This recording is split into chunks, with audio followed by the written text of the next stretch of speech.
Hey, what's up guys, CCox97 here, and I am here to tell you the story of Spartan Super Soldier Episode 10. First up, I want to thank you for all of the feedback that I received on Episode 9. The response was a lot more positive than I expected, and I'm really happy that a lot of people are excited to have this story back after so long. So I'm going to continue this. We're moving on to Episode 10 now. I'm going to give you guys more detail, dive deeper into certain things that are going on, because honestly, this whole audiobook format kind of allows me to tell stories in a different way than just visually. Like, I can tell you more about what the characters are thinking and sort of inner dialogue, whatever things that aren't really able to do in film. So it's really cool. But without further ado, let's dive into Spartan Super Soldier Episode 10.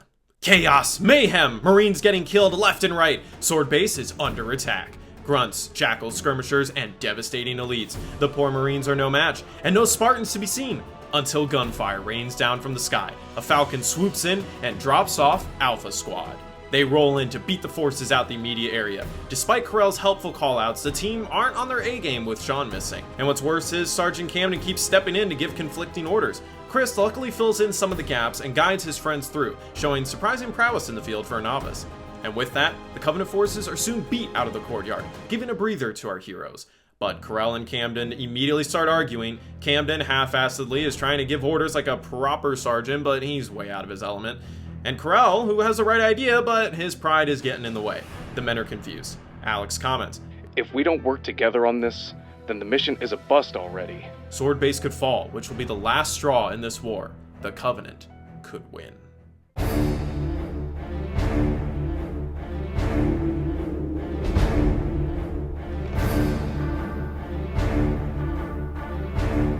Rushed footsteps brush through the mud in a dark forest. It's Mike, and he's terrified.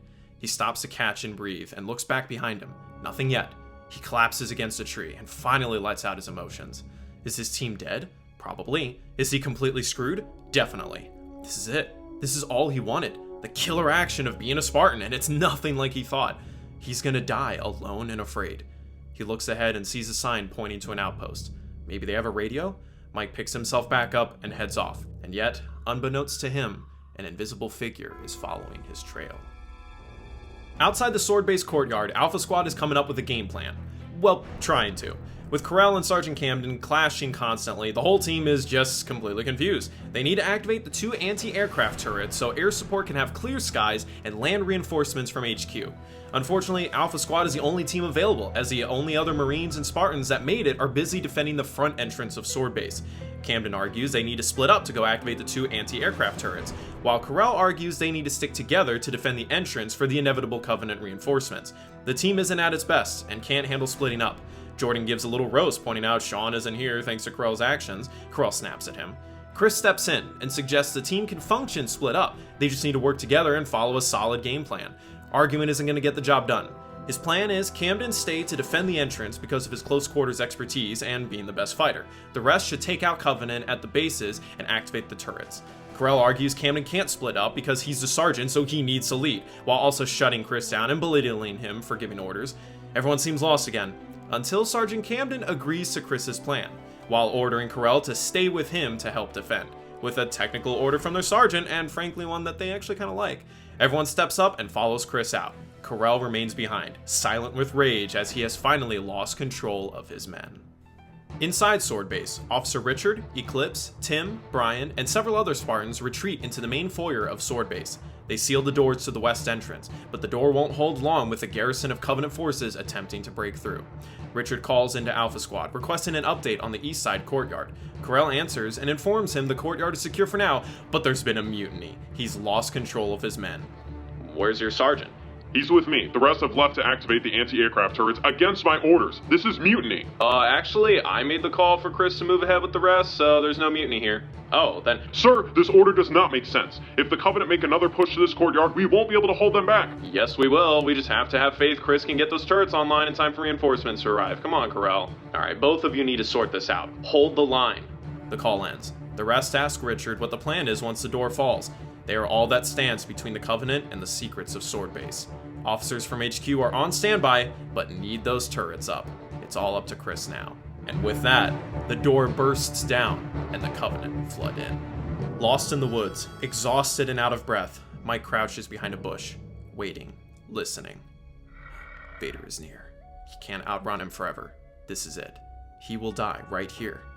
Mike remembers the last time he was certain he was a goner, at the Spire, on his first day. Only, he was saved by Chris. Chris showed bravery in the face of defeat. Mike knows he must do the same. With the footsteps on top of him, Mike jumps from the bushes and fires a grenade. It explodes, revealing Vader. Vader makes a run for the trees as Mike fires another grenade, narrowly missing.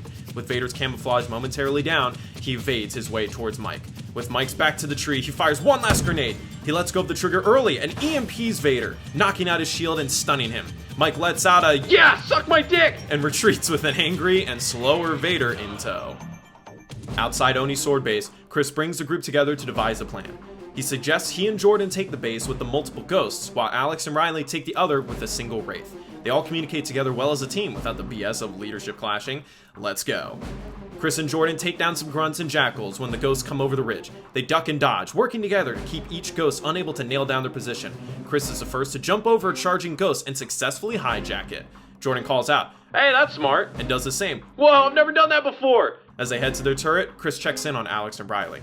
They're currently pinned down by a wraith. Riley admits he's not much help, but Chris tells him he just needs to focus on his strengths. He's good at distractions. Alex likes that, but as a different kind of distraction. Him.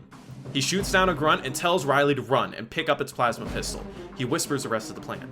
After the wraith sends out another blast, Alex sprints out from behind cover and draws the wraith his way. Riley runs over and picks up the plasma pistol. With the wraith fully facing away from him, he charges up the plasma pistol. "Take this, smelly alien, boom!" The burst nails the wraith, EMPing it immediately. Alex quickly jumps and hijacks the turret. The driver hops out and gets gunned down with ease. Riley hops on the turret while Alex drives her way over to the anti-aircraft turret. Teamwork! Speaking of teamwork, Camden and Corell fight off the incoming reinforcements in the courtyard. With limited soldiers, these two need to start working together if they're going to survive. With Camden being close quarters, he keeps rushing the enemy, leaving Corell to have to carefully plan his shots to avoid hitting him. Every call out to Corell is another order he's forced to follow, and it's getting to him. Right when they think the fight is dying down, two giant hunters storm into the garage. Inside Sword Base, it is all-out warfare. Grunts, jackals, skirmishers, elites all keep storming in from the breached doorway. Officer Richard is a savant. His sniping skills are beyond comparison. He takes down as many enemies as everyone else combined. Eclipse proves to be a formidable force as well. The two Echo Squad members keep leading the fellow Marines through the battle. Tim jumps around a corner and is met with a grunt equipped with a fuel rod cannon. Eclipse spots this and calls out to Richard, "Rich, ground pound!" Just as the grunt fires at Tim, Richard jumps in front of him and ground pounds with his armor lock, taking the full hit and saving Tim. They take out the grunt and keep fighting. But no matter how much they take out, nothing will change until reinforcements arrive. It's up to Alpha Squad. Mike finally reaches the outpost, the map of Powerhouse. It's long abandoned and cryptically empty. He collapses in the water, out of air. He turns back and sees no signs of Vader. Time to find a radio. Keeping as quiet as he can, he searches the outpost, clearing every room and finding nothing. In a room most certainly being the headquarters, he finds a radio busted. It's over. Until he notices an old backup radio in the corner. He sets it up and turns it on. Is it working? I guess it's working. Vader cuts it, knocking the radio out of Mike's hands. It slams onto the ground, the beeping still going faintly. Mike flees from the room, knocking over whatever he can to slow down the pursuing elite. Back to Oni. Chris and Jordan storm their base with their newly equipped ghosts. Crips hops out to activate the turret but is stopped by an elite. He 1v1s the elite, keeping his cool, channeling all the tactics he's built up. Boom! Victorious. His first full 1v1 complete. The turret is now online and the skies begin clearing. Alex, how are you two doing? We're blasting down these guys, but one of us needs to go into the base. Skirmishers are swarming the place. I can't leave Riley alone. Riley, do you know how to drive a wraith? Is it like stick? Stick shift? I don't know. I think it's automatic. Okay, good, because I never knew what stick was and why it shifts all the time. There you go. Alex and Riley switch spots. Alex storms the base, swiftly eliminating the skirmishers. Riley stays put in the wraith, not moving. Jackals begin swarming him. He fiddles with the controls, looking for the cannon blaster. He pushes a joystick forward and the wraith flies forward, smashing through the jackals. Oh, dang it, it is stick shift. Alex activates a second anti-aircraft turret. Chris, the turret's online. Nice, now we just gotta meet up with Camden and Corell. Alex looks down to see Riley having the time of his life, running over jackals like it's bumper cars. Riley, I need a pickup. You got it. He rams the wraith into the building, nearly toppling it over. Alex jumps down on top of it. Smooth. Camden and Corell are struggling with these hunters. With their massive cannons and thick armor, they can't get clear shots. Camden keeps giving ideas that involve him rushing behind and blasting them in the back, but one hunter keeps following him, killing the plan. He backs down, telling Carell it's not worth it. They just gotta hold the line. Carell argues they can take them down. If Camden distracts them, he can fire off shots from far away. Camden disagrees. Not enough firepower. He can't distract both. They give me your shotgun and evadability. I'll do it.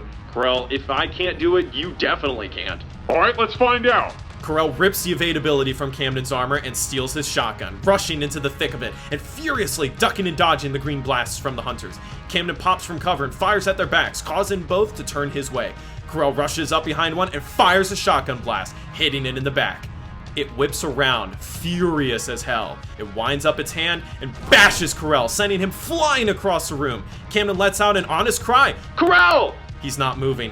Both hunters turn to him. He ducks behind cover, awaiting his fate. When Chris and the rest of Alpha Squad arrive in their vehicles. With the ghost distracting, Alex uses the Wraith to blast the hunters down. As they fight their way back into the courtyard, reinforcements arrive from HQ and Falcons. Among them, Sean. He meets up with his team, and the 6, not 7, members work together perfectly to beat back the Covenant. Inside Sword Base, the Covenant finally slow down, some even retreating out the way they came in. Rich and the company eliminate the stragglers. Soon, Sword Base is clear. He radios Alpha Squad. "Sergeant Camden, the base is clear. You and your team saved the day." "It wasn't me, bro." Rich gets in touch with Chris to congratulate him. Chris asks him if they've heard back from Delta Squad. Rich checks. Delta Squad is radio silent. However, there was an SOS that was sent out near an outpost that they were last seen investigating. No time to rest. Riley agrees to ride with the unconscious Carell back to HQ Hospital, while Sean joins his former team to check out the SOS. Chris rushes, fearing the worst for Mike and Delta Squad. Mike sneaks his way around Powerhouse, listening intently for any footsteps. With an invisible enemy, it's nearly impossible to get a clear shot, and he's running low on grenades for his launcher. Where is he? He keeps sneaking around until stopping in the open drain. He swears he hears the breathing in front of him. Then, Mike gets a little smart. He chucks one grenade and waits a second before firing on the other side of the room. Boom! Vader's revealed. He rushes at Mike, who fires another grenade, missing. Vader slashes the launcher out of Mike's hand. Mike reaches for his pistol, but Vader punches him and throws him across the drain. Mike crashes into the water. He pulls out his pistol again and fires at Vader. Vader takes the hits, rushing Mike again and swinging for the gun. Mike dodges and punches Vader as hard as he can. It doesn't do much. Vader bashes him in the face, then kicks him, sending him flying into the wall, falling back down into the water. Defeated, Vader grabs Mike by the throat and raises him up. "I guess I just wasn't good enough to be a Spartan." Vader keeps his blade down, growling at Mike. "You want to know about the Skylark, right? Well, I'm not telling you shit, so just finish this already." Vader growls again, his blade shaking with anger. "Do it! You already killed my whole team! I got nothing! Just fucking do it!" Boom! A DMR shot nails Vader in the back of the head. His shield takes a hit, but it distracts him long enough for Mike to pull out his knife and jam it in his face. Vader drops him just as a rocket flies in, nearly hitting him, but he evades out of the way just in time for it to only hit him with splash damage. He and Mike turn around to see Alpha Squad coming in the Falcon. They jump out and land in the drain. Vader pulls a knife out of his helmet, too small to do any damage. "Looking for me?" You'll have to go through us. Chris, Camden, Alex, Sean, and Jordan square off against this dangerous foe. With their numbers and teamwork, they slowly overwhelm him. His moves with an energy sword, along with constant evading and camouflage, proves to be exceptional. He's by far the best fighter any of these Spartans have faced. Hell, even Camden is caught off guard. But with all of them together, Vader soon realizes he's outmatched. Chris reaches the wounded Mike and tries to pull him away from the battle. Vader spots the 2 Spartans he was assigned to capture. He makes a bum rush for them. Chris, too slow in the draw, stares down at the blade, about to swing onto him. Chris! Alex tackles Vader and wrestles with the big beast, muscle against muscle. Vader manages to get a hold of his energy sword and ignites it, impaling Alex through the gut. All of Alpha Squad freeze, witnessing their ally and friend fall in front of them. They cry out in anger and vengeance as Vader retreats away, activating his camo and slipping into the shadows. They call in evac. As they check on Alex, who is barely breathing, Chris asks Mike where the rest of Delta Squad is. Tearfully, Mike replies, "They're dead. They're all dead." Evac brings him out as Chris comforts his friend. Alpha Squad watches over Alex. He might not make it. Carell awakens in the medical ward, sore as hell. Ned greets him. Let me get back to my base. My team needs me. There's no need. Everything's going well over there. Shit, with Sergeant Camden leading, I doubt it. They need their lieutenant. Sir, you were demoted. Carell sprints out of bed to the teleporter. He goes through to find Chris and the team meeting. "Oh, Carell, good. We've been waiting. Go grab your stuff in the barracks." And so we return to the medical ward at night. Ned checks in on Alex, who is in a coma. He goes into the side room where Mike is sitting up. I think I feel better, Doc. What else do you need from me? It's important you stay here and rest up. HQ is still figuring out what to do with your team in Delta Base. They still haven't found the bodies? Not yet. Does this mean I'm supposed to get a whole new team? I'm not sure. Only HQ will know. Then I'll go to HQ and ask myself. He gets up and limps to the exit. Mike, I'm sorry. I really can't let you leave. Oh, are you shitting me? Now, Mike, there's no need for vulgarity. Truth is, I hate doing this, but you're needed somewhere else, and if I have to take you by force, I will.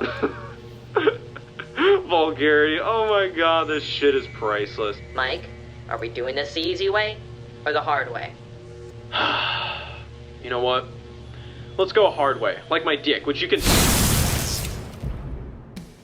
And that is Spartan Super Soldier, Episode 10.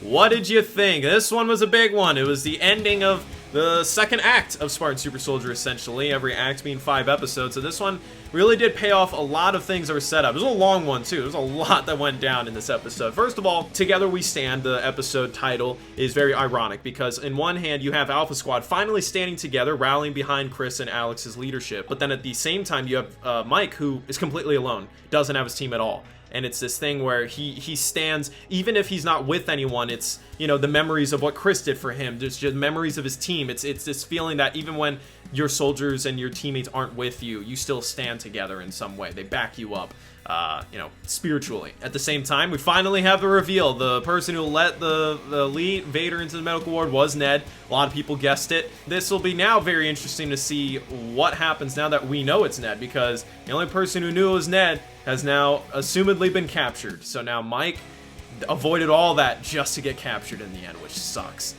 Meanwhile, we have Alex, who is in a coma. He is not doing well. He's been the toughest badass we've known yet. This guy does not seem to stay down, but I don't know, that one might be rough. At the same time, Chris is now the lieutenant of Alpha Squad. He is second in command. He has overtaken Karel. So for people who are really upset that Karel didn't get any punishment for his outburst, he did in the end. His cockiness and his arrogance got the best of him. So a lot of big things happen in this episode, and we are now entering the final act, the final 5 episodes of Spartan Super Soldier, where all bets are off. It's gonna get pretty crazy, and I'm really excited to tell you guys that part of the story. Post a comment, let me know what your favorite part of this episode was, your predictions for future episodes, possibly predictions on who might die, because I have hinted in the past that characters will die, and now that we're in the final 5, it's probably gonna happen. So yeah, but thank you very much for watching, and I will see you guys in episode 11. That's it for this video. See you guys later. Bye.